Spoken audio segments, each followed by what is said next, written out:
All right, welcome back everyone. Today on our episode we're going to be talking about earnest money, what earnest money is, how it's used, kind of the percentages and the breakdown of here in Ohio, how we use earnest money, and then also what the earnest money goes towards. So on the real estate side for me, when I am showing buyers houses, when we decide we want to offer on a home, what we do is I ask them, okay, how about 1% for earnest money? I always say 1% because for us, it's kind of just the practice that we use. We want to make sure that for our buyers that they know when it comes to the sellers that we are interested. That is what earnest money is for.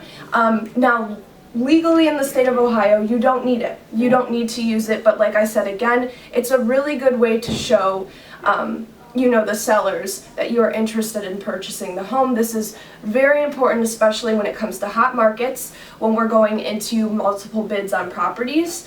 Earnest money is very important in that way. So like I said, we use 1% just for a common practice. It's more out of respect, and to show again that we are serious about the home. This is always written in our contract. I also do a promissory note, so when my buyers see this, they will understand that it's written in the contract, and I also have another document showing and stating again about the earnest money. Now, usually with the earnest money, it's a 72-hour period. So you would take the earnest money, whether you were going to do a wire or a check, write it out to the title company or wire it over, and you have 72 hours once our contract has been signed on both ends, making it, an active contract. So my question for Sachin is, a lot of people, they come to me and they ask about earnest money. They say, is this an expense, with the house? Is this something that's outside of the money that I'm already spending? Can you answer that for me? Yeah, sure can. And you're right? The earnest money is there to strengthen your approval, right? Strengthen your offer.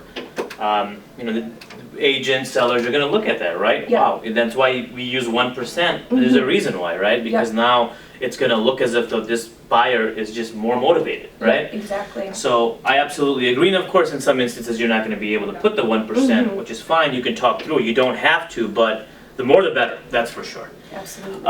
From the loan standpoint, when we work up our numbers, you'll have and I'll give you an example, right? $100,000 loan, right? And if you do 3% down, that's $3,000, right? If you do 1% earnest money, which is $1,000, right? Absolutely. You've already given that $1,000 check and wrote it out to the title company when you submitted your offer. Yep. Right?